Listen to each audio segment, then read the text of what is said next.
India, the self-proclaimed superpower of 1.4 billion people, is maybe not as strong or as rich as it projects itself to be.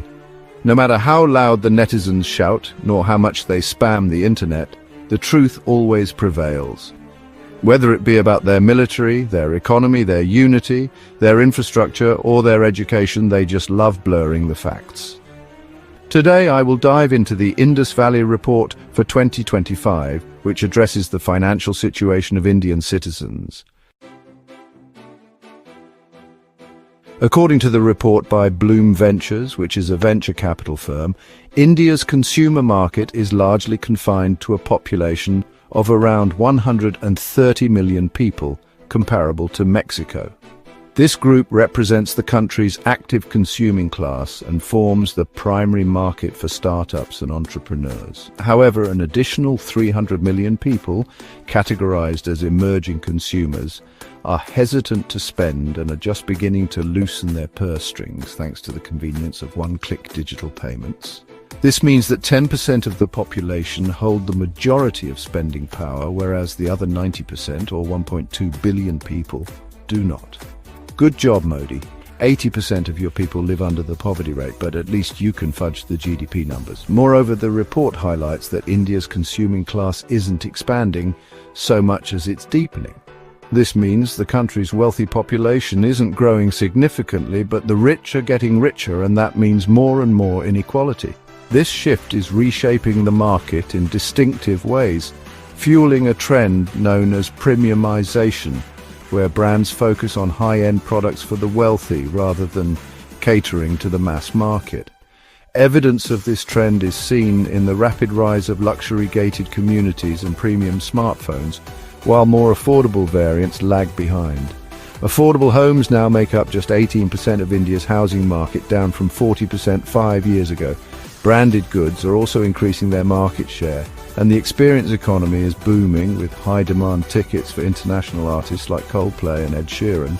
Companies that have adjusted to these changes have thrived, while those still focused on the mass market or lacking premium offerings have lost market share, as pointed out by report author Sajith Pai. These findings reinforce the widely accepted view that India's post-pandemic recovery has followed a K-shaped pattern where the wealthy have prospered while the poor have seen their purchasing power diminish. This trend has been building for years, well before the pandemic.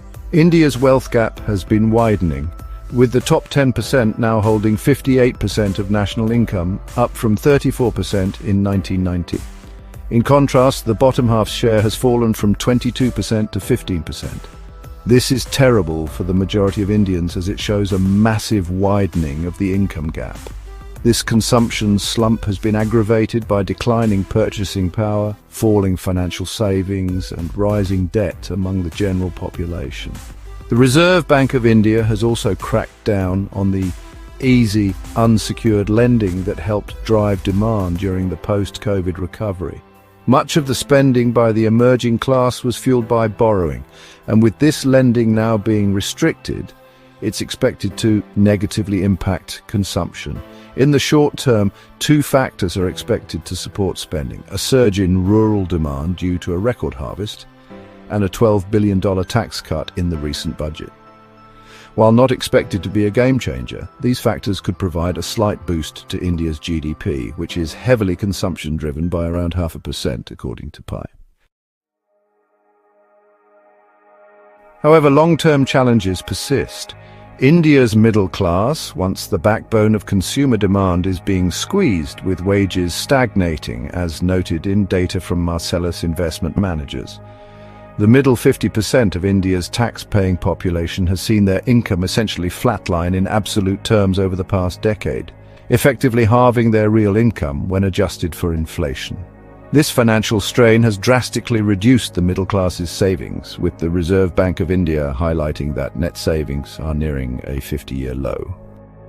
The Marcellus report suggests that products and services catering to middle-class consumers will likely face a tough road ahead.